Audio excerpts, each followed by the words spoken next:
It was quite a night last night. I'm great to be here with you again, and I enjoyed yesterday. Before I get into the topic today, there was one question from Monday, I said yesterday, from Monday. The gentleman asked when we talked about D.C. being the last colony, about whether or not there was the draft in the District of Columbia, since they were not a state and it was not local government, did the draft apply to the district? And I said I thought it did, but it was pretty obvious when I went home to take a look at it and think about it.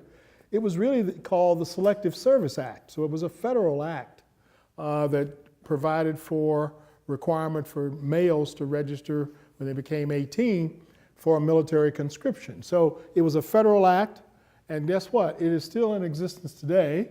The Selective Service system is still in existence. Boys 18 have to still register. Women are not required to register.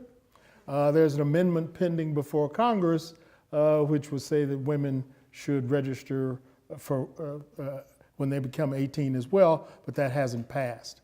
And in '75, it was Gerald Ford who got rid of the military conscription, and it became a complete volunteer army.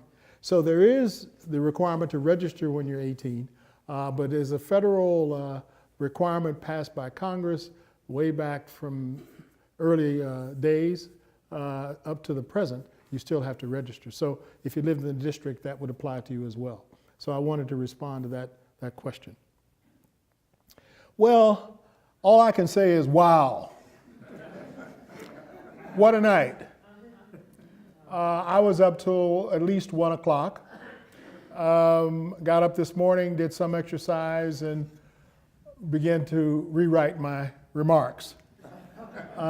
So I've got two speeches to give you. One is an outline that I did before the election, and then my initial remarks at the beginning of this small talk. The people have spoken. And the people have spoken in many, many ways. And we'll talk about that and leave open for questions. This is a democracy. And I believe in our democratic form of government. I believe in our democracy. And we believe in a peaceful transition of power. And I happened to hear Secretary Clinton's speech when I was on my way over here. She spoke to a group. She conceded last night. She made a call to Donald Trump and conceded the election, but she had a major speech this morning. And it was a very gracious speech. She said it was very painful, and it was very difficult. However, she believed in America. She believed in our democratic system. She congratulated the President-elect Donald Trump and said she would sincerely hope that he will represent all Americans. She spoke directly to women and to young girls in the talk and said we haven't broken that ceiling yet, but that will happen in the future. So I thought it was a very gracious speech. Hillary Clinton is on track to win the popular vote, and that happened in 2000 with Al Gore. So we have a candidate who wins the popular vote and then loses an electoral college vote. The big question is, the Electoral College has been with us for years and probably will continue to be with us. Donald Trump won more than the 270 electoral votes and is now our president-elect. What was really shocking to me was the Senate and the House. So the people spoke again in some very direct ways. Putting a person who is, 70 years old into office, a person who has not served in the military, nor has served in any public office. A complete outsider to government, and the people said, this is our person. What was that? Oh. And so the Senate is in Republican hands, and the House of Representatives remains in Republican hands. So the aftermath is that the Trump values, the Trump voices said that they wanted change. and they wanted change, complete change, it seems to me, not only in the Senate and the House, but also in the White House. And New Mexico was different. So New Mexico gave the electoral votes to Hillary Clinton, those 5 electoral votes. The Democrats in New Mexico took the House, State House of Representatives, and they controlled the state Senate, and they controlled the state House. Many of the Democratic candidates won, although Steve Pierce remains the congressman from the 2nd Congressional District. But New Mexico went different than so many other of the states. So let me go to the outline that I started. The outline that I started, even the topic that I chose. Now, the Academy for Learning and Retirement, allowed me to put the topics together, and I talked to you on Monday about mentors and family and friends and their impact in my career. And so today's topic was about the value of civil society and why it matters and its impact on politics and reflection on politics in America. But again, I think that whole title is old school. When I reflect on it this morning, even the title is old school, because this has turned everything upside down, this election, in my judgment. So you've got to think differently about politics going forward, and we're going to talk about that. My first outline talked about this was going to be my perspective, and still is. I was going to give you my perceptions growing up in Kansas and what politics meant to me. You heard a little bit about that from yesterday, growing up in black segregated society, about my unions, growing up in a union household.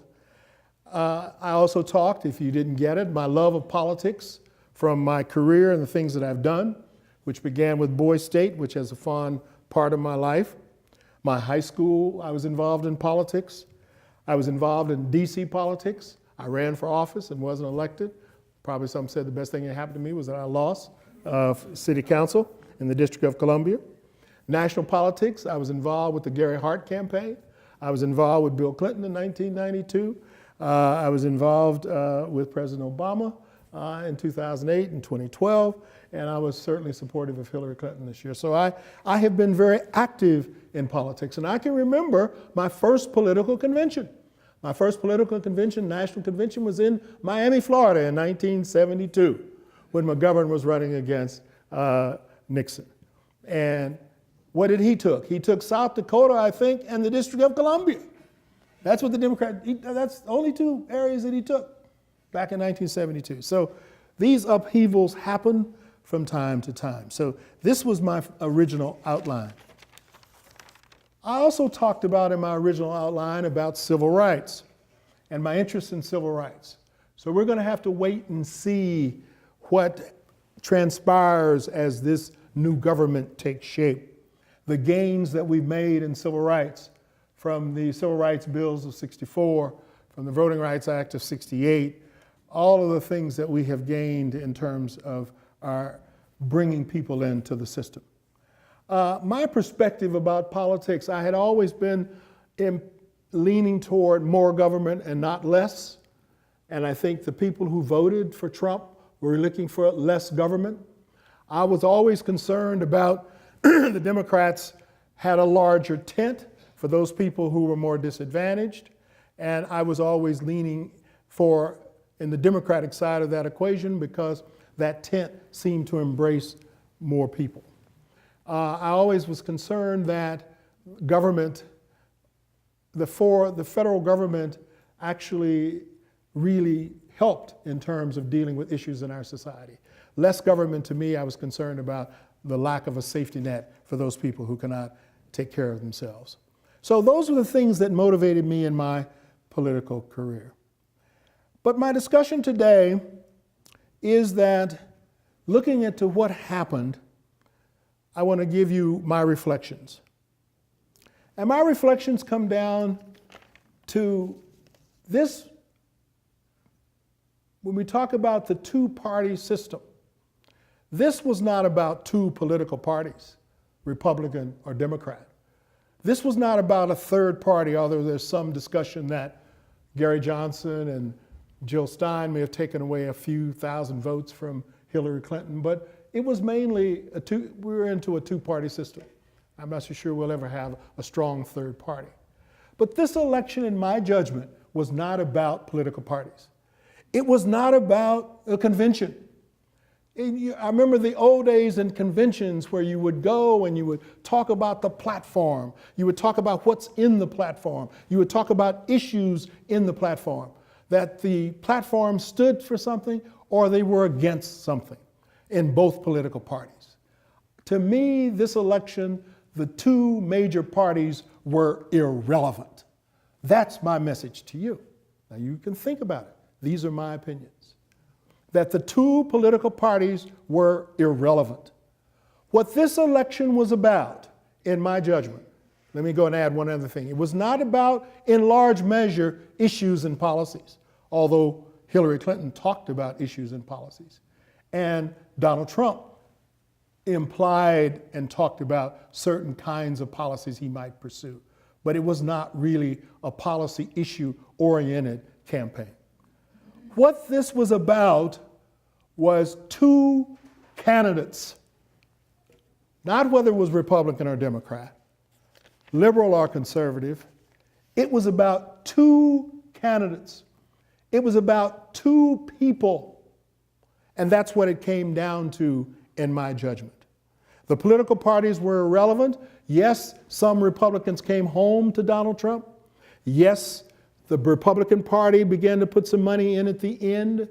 Yes, the Democratic Party appeared to be strongly allied with Hillary. The Obama machine and get out the vote all seemed to click in for Hillary. So yes, there was some political party involvement. But I want to leave my thought with you that it was about two people. It started talking about that early on when Donald Trump put the markers in the sand about Obama and where he was born. He kept talking about his feelings about Muslims, his feelings about immigration, his feelings about respect or lack of respect for women. All of those things we began to hear, but this was Donald Trump and the things that he was going to do, like build a wall or ban Muslims. These are the things that he talked about. On the Hillary Clinton side, the whole notion of trustworthiness. I couldn't believe when I hear the aftermath of this election that they said that Hillary was corrupt. And so we're going to get to why all those things were talked about and how they began to latch on to these two people and who they were. It began to talk about their sex lives. We saw that on many occasions about what he said on audio tape in 2005, or what he says about women, or what he says about his own sexual prowess or whatever, or what it says about Bill Clinton, although he wasn't running, but sex was involved and all the personal things. And then one other thing I want to talk to you about is it came down to those two people, and that's what people voted on. And I think there was some measure in my judgment of sexism. I don't know how to measure that about being a woman running for president. So this came down to who she was. It was a woman who was qualified and capable, and some people did not want to see a woman become president of the United States. So it was Hillary and it was Donald. And these are the things that began to latch on, not about politics. Then we come down to another ingredient that we didn't have when I was active in politics, and that was technology. Technology, incredible impact on this campaign. Think about it. Technology and social media, the use of tweets, the use of Facebook, the communication, instant information because of technology. Then think about all the leaks that occurred. That's technology or the lack thereof. The leaks that occurred, the WikiLeaks, which were all anti-Clinton. All anti-Clinton. The Podesta hacking, the things that went on, Clinton Foundation issues. All of those were leaks. So that began to latch on to Hillary. And so politically, Donald Trump capitalized on those things and start talking about corruptness, start talking about trustworthiness, start talking about all those things that were beginning to happen. And then we can't forget Comey. We can't forget the Attorney General. We'll never know what that impact happened, where she was 9 days, 11 days out to the election, when he said there were new emails. And again, technology and emails. Emails dogged Hillary from day one. And then her own personality was a part of the whole email issue. When Republicans say she caused it, certainly there was a certain amount of that. She apologized for it. But maybe that was her own way of dealing with life. She wanted her own email server. Colin Powell did it, Condoleezza Rice did it. But the point was, it was capitalized on by the political opposition. So you had technology that played a real role here, not only information, but what we gained behind the scenes after all those leaks. Where was Russia? Did Russia have an interest in Donald Trump becoming president? We don't know, but we will find out. We will see. Yes, there was a congratulatory note that was sent by Putin to the president-elect. So we will see what happens on that regard. But I still maintain that issues were there, but it came down to the two people. And politics is a personal game. Yes, the other thing that's amazing to me when it said turned upside down, Hillary Clinton probably raised twice, maybe 3 times the money of Donald Trump. It appears that her ground game was excellent. She latched on to President Obama's ground game. It appears that the African American vote did come out. It appears that the Latina vote did come out and supported Hillary in large measure. But it also appeared that women, many white women, voted for Trump. And the rural whites came out in droves. So that still tells us we've got a divided country. It is divided, and race is still an issue. So we talked about that a little bit Monday in my first talk. I still think it's an issue that we're going to have to keep our eyes on. So what happens to the two-party system? When I look at my notes, when I first outlined, I was going to tell you that the Republican Party was in shambles and the Democratic Party was together. No way. It's just the opposite, almost. I don't think the Democratic Party is in shambles, but I don't think it's nearly as integrated as we once thought. And the Republican Party isn't nearly as chaotic as we thought before yesterday. So the things that I had in that first outline about the two parties, I just had to sort of reverse as we talk about it today. So with the Senate in Republican hands, the House in Republican hands, how will the country be governed? Now, Obama had control of the Senate when he first came in, I think, for the first 2 years, and had maybe stronger votes in the House, and wasn't able to get things through, but later both houses went to the Republicans, and there was a stalemate, and nothing happened. So we have an opportunity here. Our President-elect Donald Trump has an opportunity with the Senate and the House to make some progress. In his speech last night, he talked about representing all Americans. He talked about he would make people proud of his administration, that he was going to represent all Americans. He talked about putting money into infrastructure, et cetera. But let's think about all of the things he said he was going to do in his 100 days. And so we've got to see where this goes. Obviously, he was going to repeal Obamacare. Well, he's going to have to do that with Congress. So we're going to see how that begins to play out. Dodd-Frank, which involves banking regulation. He's going to get rid of Dodd-Frank. We have to see where that goes. He's going to said he's going to build a wall with Mexico, and Mexico was going to pay for it. We're going to see where that goes. He talked about deportation of illegal immigrants. And some people are right on edge and nervous now because they're not documented. Where are those things going? He talked about banning Muslims. Where are those things going to go in Trump administration? So I'm going to give you my thoughts about it, and then we will take a break and then come back, and I want to hear from you.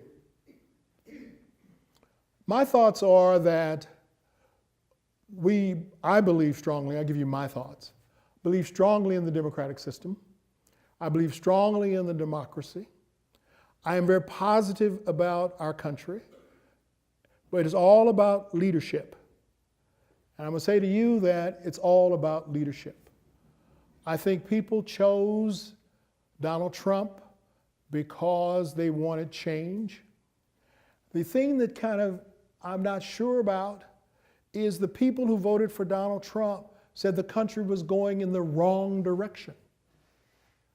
I didn't think the country was going in a wrong direction, but that's my opinion. But a majority of people, particularly of the Trump supporters, believe the country was going in the wrong direction.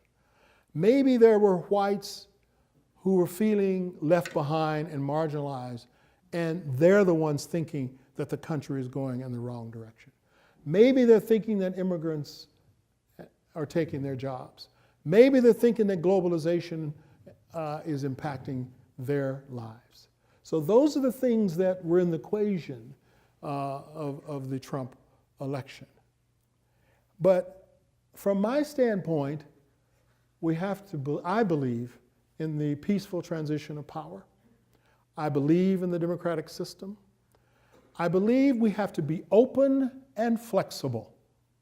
We've got to see what President-elect Trump does.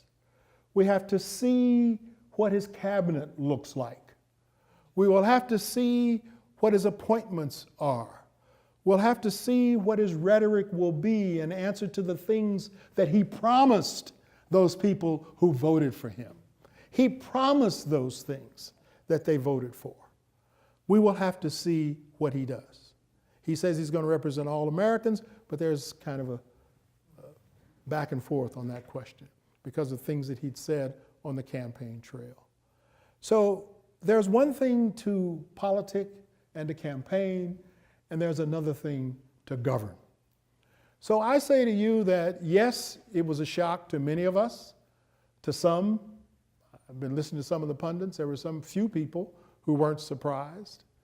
Polling was completely wrong. But yet, when you dig deep, the polls weren't completely wrong because there were 3 to 4 points of margin of error. So all of politics is on the margins. And then we have the popular vote and we have the electoral vote. So there are a lot of questions we still yet to answer. But my comments to you is that we've got to be vigilant. I believe strongly in an open, flexible society that represents all of Americans, that believes in diversity, that believes not only in diversity of race and gender and ethnicity and religion, but believes in diversity of thought and opinion. I still believe in those principles, and I sincerely hope that we will still value those and move them forward. So my last comment to you is, it's all about leadership. And we need to be thinking about leaders of the future that reflect who we are as a country, leaders of the future who believe as we believe. I think we've started that in New Mexico. Now maybe our next movement might be other places other than New Mexico, but that's all up to you. But my judgment is it's all about leadership and all about vigilance. Don't give up on the system, because if we give up on the system, then I think we then really have let down America and let down what we believe. So we have to be vigilant, we've got to be open, we've got to be active still. And that's where I think you have a right to do, and I certainly share that. So I am not happy because my party was on the short end, but I'm also a proud American that believes this country will survive, and if we're vigilant and smart, we will move the country forward. I had a chance to chat with some of you on the break, and let me just iterate a couple of points based on hearing your reactions. I really do believe that we have a lot of work to do, and I'm trying to put my two speeches together in a summary when I talked about mentors and family and friends and their impact on my career. But I also talked about race and race relations in my Monday talk. And I mentioned the three elements I felt necessary to enhance race relations in America. And there were dialogue, listening, and understanding. And so I'm cycling back now to the political discussion. We've got some serious race issues in this country. And it has boggled my mind because I didn't believe they were as serious as they appear to be. That we need to put it out front, we need to put it on the table, and we need to talk about it. If there's some value or positive, I shouldn't say it this way, if there's one value I can take from Donald Trump, it would be maybe we've been too politically correct on certain things. Maybe we should talk straight to each other. And I think there are some serious issues. When you look at that map of what happened last night, and I stayed and watched and listened to a lot of things, got up this morning, listened to NPR. I'm a junkie anyway about politics. But that map, Hillary took the cities. She took the urban centers very carefully, very, very strongly with minorities and Latinos and women, but lost terribly. And the other thing that was interesting, the suburban area, they didn't really believe, they thought the cities would impact the suburban areas and keep the vote for Hillary strong. That didn't happen. Just right outside the city and then moving to the rural area, all for Trump. Completely underestimated. And we don't know, but race is an issue there. And not to put too much finer point on this, but race is an issue. So we've got work to do. And the other one, if you put it on the table, is sexism, is gender. There is no doubt in my mind that a male would have fared differently in the outcome. Maybe not have won, but have fared differently. I think the fact that she was a woman was an issue. And so that's what I said to you when I first started it, that the political parties were irrelevant, and it came down to two people. And it came down to Trump, Donald Trump, and it came down to Hillary Clinton. And it came down to personality, likes, dislikes, and who communicated better about being able to move this forward. And people took what they want to hear and discarded what they didn't want to hear. But a lot of our biases came through. And someone mentioned the word implicit bias, and that's being talked about more and more because of our environment, because of our families, because of our just the sociology of life. We have biases that we don't even know about that happen sometime unconsciously because of our environment. So implicit bias is a part of that race discussion and probably part of that gender discussion. So yes, there were some issues involved, but I think we talked about two people. And that's where I think it came down. So anyway, politics is fascinating. It's, to me, I keep learning every day, and I still will continue to learn as we look more into what happened in 2016. The last part I'll mention, which is a positive note, and I haven't put my finger on it yet, but when I mention leadership, so anything you take away from today, you take away, let's look at the issues of race and sexism. Let's look at how things will be governed going forward. But the other piece to take away is leadership. That's one you got to think about, because I think there will be new leaders emerging. We don't even know about yet. And they will begin, I'm optimistic, will begin to bridge the rural, the suburban, and the city. They will begin to bridge the millennials, the older, seniors, middle-aged, etc. They'll begin to bridge it. It'll be my grandchildren that will begin to think these things through.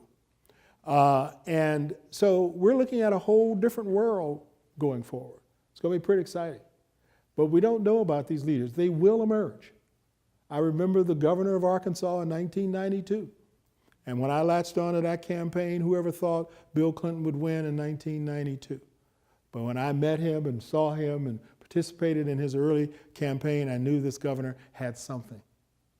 And it's gonna happen. It may happen sooner rather than later. One last point, the Supreme Court. I think the Republican strategy was right on. They pressed it hard. I heard on the radio that someone interviewed John Boehner, and John Boehner was quoted as saying, I don't know if it's true or not, tell some of the people, hold your nose and vote for Trump because remember the Supreme Court. And so the Republican strategy was Trump, Supreme Court. Because the Supreme Court, if we get the person in, we can change this country for 25, 50 years forward. It's amazing, absolutely amazing. So put your seatbelt on because it's going to be a very interesting ride. Open up for questions?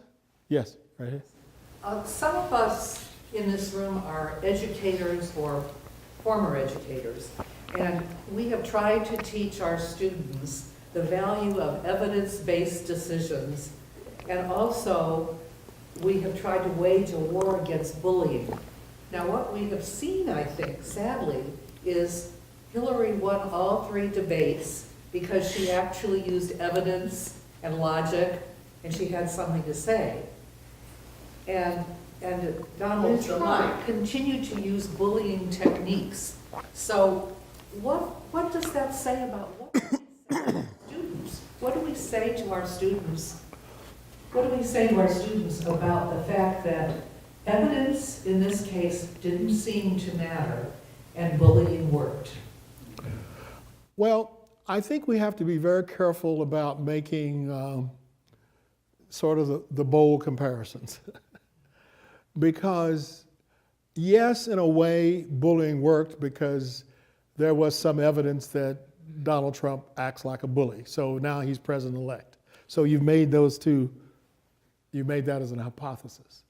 But I want you to keep in mind about politics. Politics is personal. Politics is visceral. And I remember working in politics in the District of Columbia, and I was very active in the Democratic Party. And there was, and those of you who've been in the district, there was a city councilman who I think, I'm not sure if he ran for mayor at one point, I think he did. His name was David Clark, and he became chairman of the council. David Clark was an extremely sharp individual. He was active, he's white American. He was active in the civil rights movement. He was very liberal. His instincts were always good. And he ran for chairman. And I think he ran for mayor. But anyway, he was always courting my vote. And I was a strong Marion Barry supporter. And he would come to me. And we had lunch one day. And I finally told him, I said, David, I respect you, but there's something visceral about my support for Marion. There's something about it. So politics to me, it's personal. And that's what happens in politics. And so when I get in the booth, it comes out. Issues may sway you, the bullying may sway you, but it comes down, do I really like this person? And so it's very personal. So yes, we have to continue to tell our kids not to bully. We have to still continue to talk about values of respect for one another and treat people as we like to be treated. Don't stop doing that. But when you talk about politics, it becomes personal. Yes, Adrian, and then back here. As a political scientist, tell us your views on the Electoral College versus popular vote. I understand the history of it, but understanding the history of it, I still don't understand why it continues to be that way. Yeah, it's a very good question. I've been trying to, the electoral college issue came up in 2000, and I tried to do a little bit of research on it.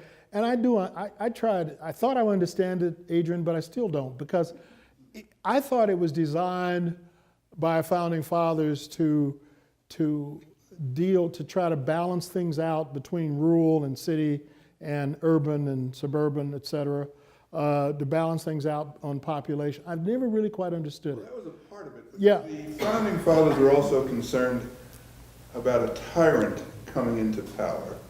Right. And conducting business in an undemocratic manner. And perhaps there was some good thought behind that. Mm-hmm. But that's not likely to be the situation right now. So, And yet we still maintain the Electoral College policy of their votes being the ones that determine who's going to be Right. the next president. and the smart politicians, when you run a campaign, you begin to think about how you get the electoral college votes as opposed to the popular vote, because electoral college 270 wins. So the answer to your question, Adrian, is, what are we going to do about it? It goes back to our involvement in the system. It's all up to us. It's all up to us. We don't stand up and talk and march like we should. And so does electoral college make any difference to anybody? So maybe we need to organize and get some people interested to do it. So it's all on us. And that's that happened in the women's movement, although it may have been set back in this election, but it happened in the civil rights movement. It happens in the gender and with LGBT, that they begin to organize. And that's what it's about. So issues like that, you have to organize and get people of like mind to make the push. But again, DC, the last colony, there's nobody interested in the District of Columbia. I mean, why do we have this anomaly in our system? Most people don't even know about it. That you have, if you live in the district and don't have voting residents anywhere else, you have no representation in the United States Senate and a non-voting delegate in the House. How many people know about that? They don't even teach it in school. It's not really democratic. So there are things like that in our system whereby you need people to organize, and if they believe it, get like-minded people to support them. And that's not to say you're going to always win. And I listened to Hillary on my way over here, and it was clear in her talk is you've got to keep working at it. Yes, this is a disappointment, but you got to keep working. So you don't stop. But you may believe that electoral college ought to be abolished, but so what? Jan.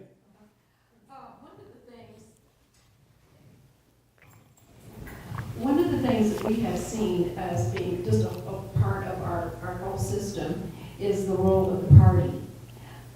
The individuals that you're talking about, the leaders that we've seen, I think about Obama. First time I heard him speak, and I thought, I'm going to keep my eye on him because he's going someplace. He came up through a party structure. He was a senator. He had that structure. There used to be party platforms. I guess they still exist. And I would think that the candidate who had won at the conventions of that party would have to embrace and endorse the party platform. Didn't happen in this case. There has been talk about third parties, and those have all just sort of been ideas that have evaporated.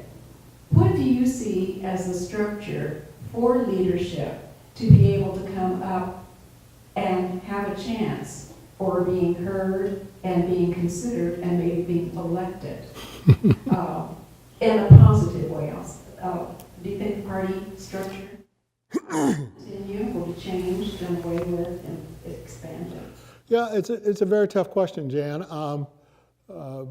I tried to lay that groundwork in the opening parts of my talk, that I thought the two-party system in this election was irrelevant. And I'm going to take a little bit issue with about Obama coming up through the system. He really didn't. He really didn't. He was only a senator for a very short while.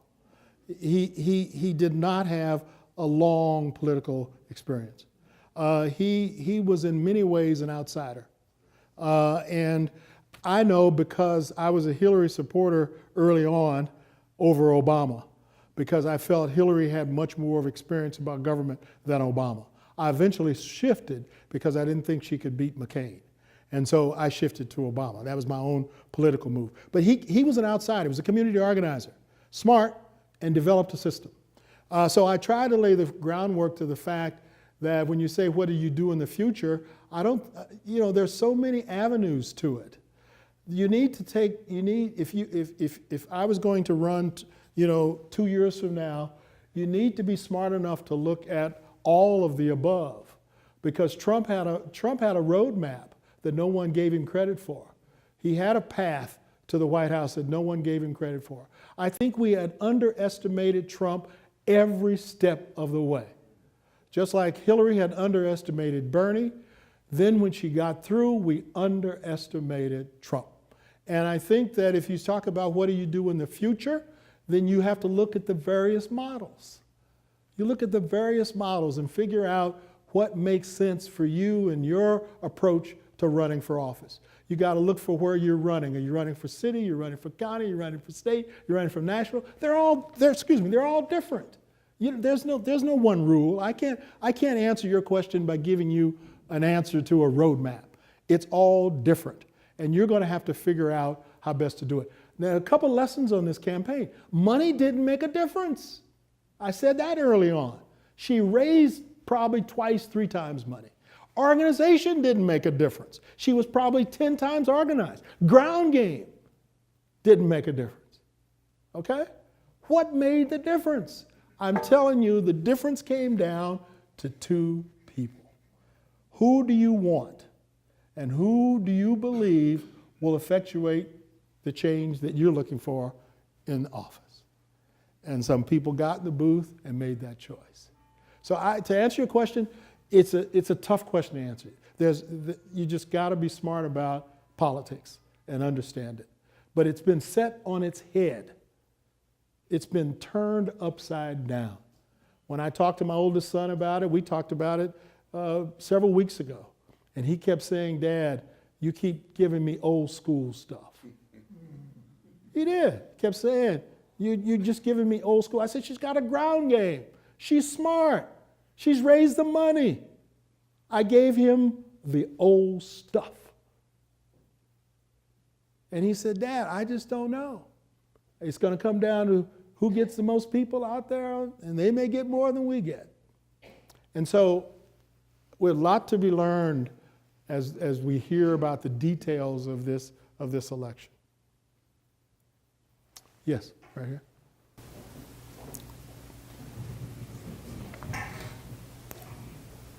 Hello, Delano. I have 2 questions for you. One is a follow-up to Jan's. And I agree with you completely that the political parties were irrelevant in this.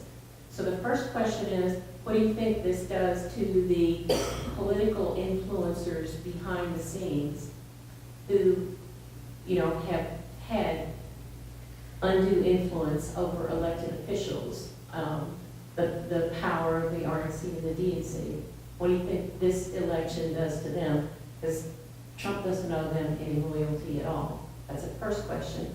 Second question is, I had decades of involvement in the union movement in Texas, which is not a particularly strong union state, but I was very surprised by the lack of union influence in the vote. And even though the Democrats have always been the strongest supporters of unions, my guts tell me that the union people that I knew in Texas voted Trump. And so what's your opinion on what will happen to the labor movement with Trump as Tough questions. Excuse me. On the Republican Party question, about those insiders of the party, they're all going to have to regroup because it's now the party of Trump. So he gave, on his speech last night, he brought Reince Priebus up and said he's a superhero and he's a great man, he's smart, and he's the chairman of the Republican Party.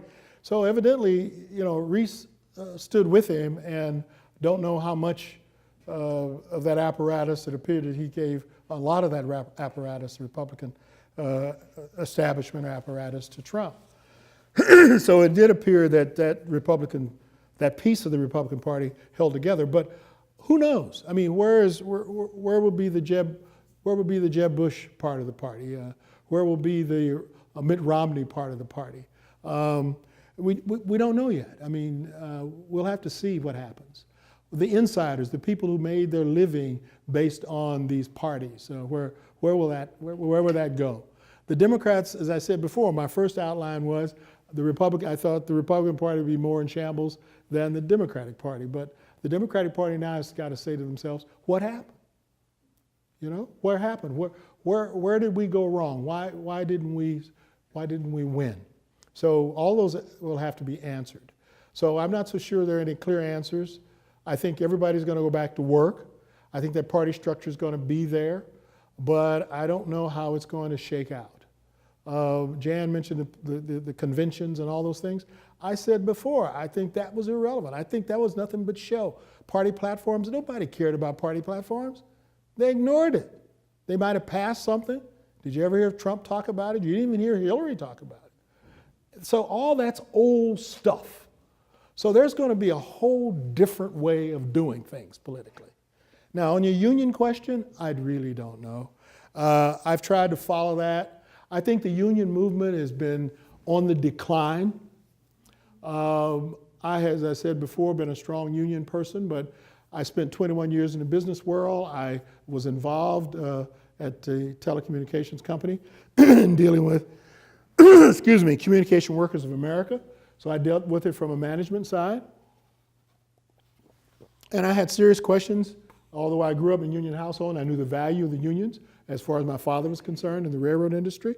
But I wondered whether or not some unions have outlived their usefulness and whether or not union dues go up to the top levels of the union, they don't get to the people. So, I had some serious questions. So I think the union movement has had some declines over the past year. So I don't know where they seeming to certainly were supporting Hillary, it appeared, and she had union endorsement. How strong they were as a movement, I'm not so sure. So I think the jury's out on that. So there are a lot of phenomena that are kind of swirling around. So that's what's going to be fascinating to watch. Who emerges? It's going to be fascinating to watch how they emerge. It's going to be fascinating to watch who supports them. And it's going to be fascinating to watch who's going to be around Donald Trump.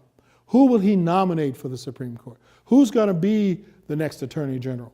Who's going to be head of the Office of Education? Who's going to be an HHS? What success will he have on the Obamacare thing? And where will people be? Will they accept all of this stuff? If they don't agree, if he moves on his campaign promises, we're going to say, okay, have at it. I doubt it. So it's going to be pretty dynamic. Yes? Can you touch on just a bit about what role you think the media has in the leadership of this country? Thank you. That was in my notes too, and I didn't get to it, but thanks for the question. When I mentioned technology, I meant to talk about the media. That was an extremely interesting facet of all of this. The media made Donald Trump. The media made him. And if you talk to journalists today, they basically admit it. They couldn't take their eyes off of him. He didn't have to spend a penny on advertising.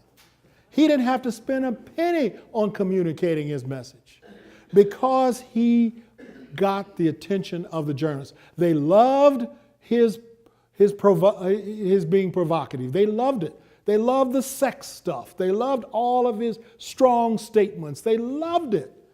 And they kept building him up. And they did it when the primary, and they didn't push him on issues. They never pushed him on issues. They got sucked in to all of that rhetoric. So the media has a lot of things to say grace over after this election, in my judgment. And you couple that with technology, because technology then with social media, instant stuff, instant. He could get his stuff out there. She could too, but the media, I think, made Donald Trump. What's the recourse? Is there any that we as citizens have to say, stop it? Well, you know, I'm a practical person. You can't beat them, join them. I mean, you know, you got to get smart at this. It wasn't illegal what he did. It was smart. And so I'm not saying you go out and you make horrible, brash, bullying statements.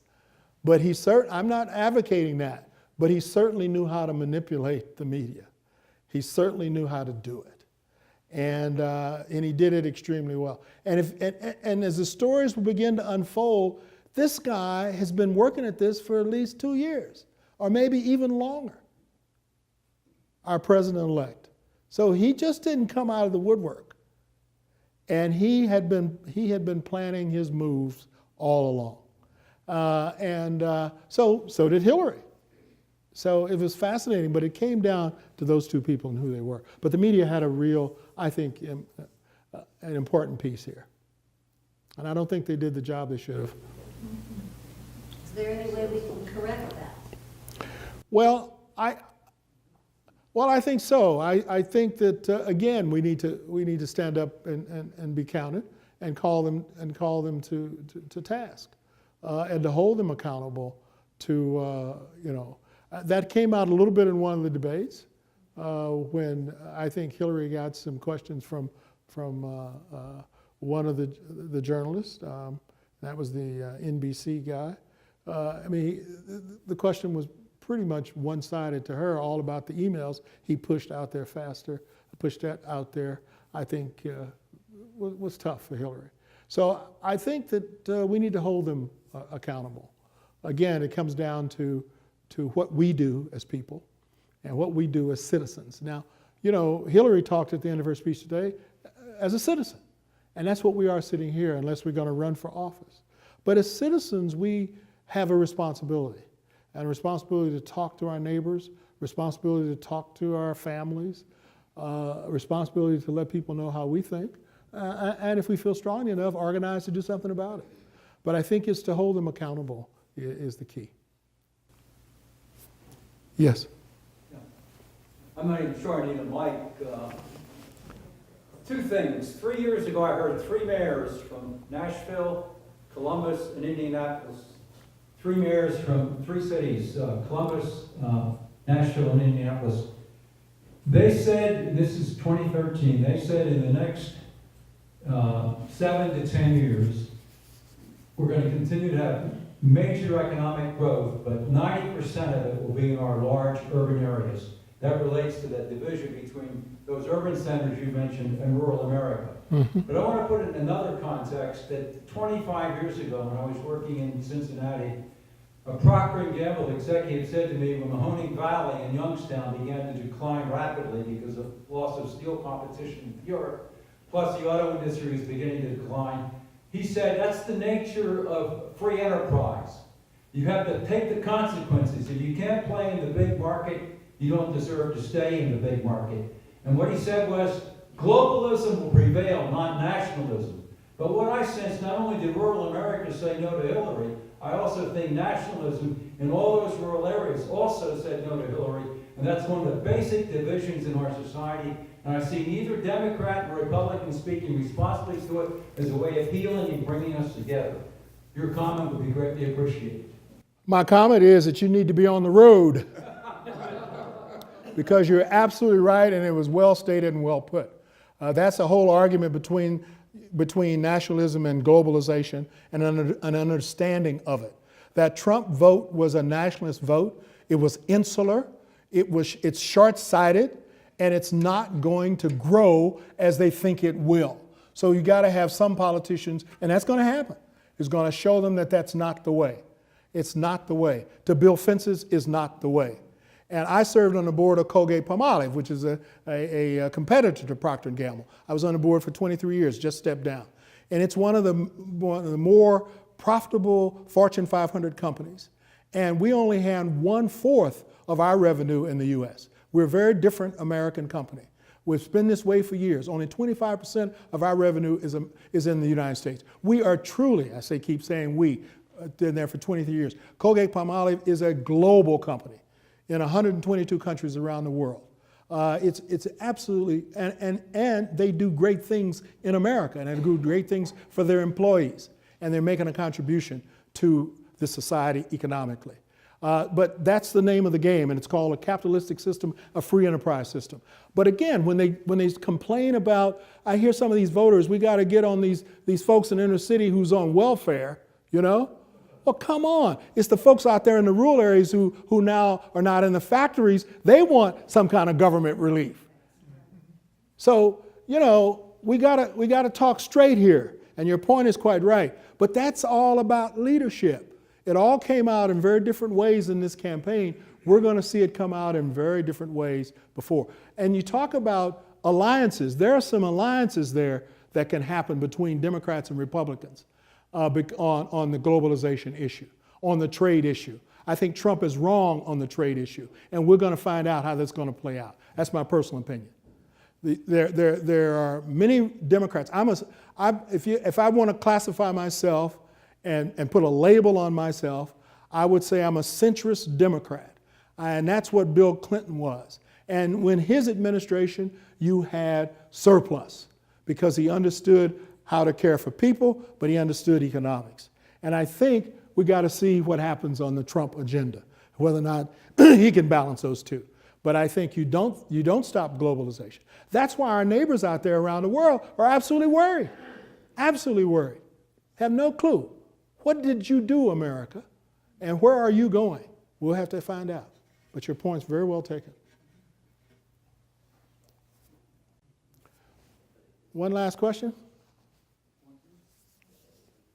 Yes. We assume that part of these results are ignorance, total ignorance, the Trump followers really expect that they are going to get something good, great, just because he offers them.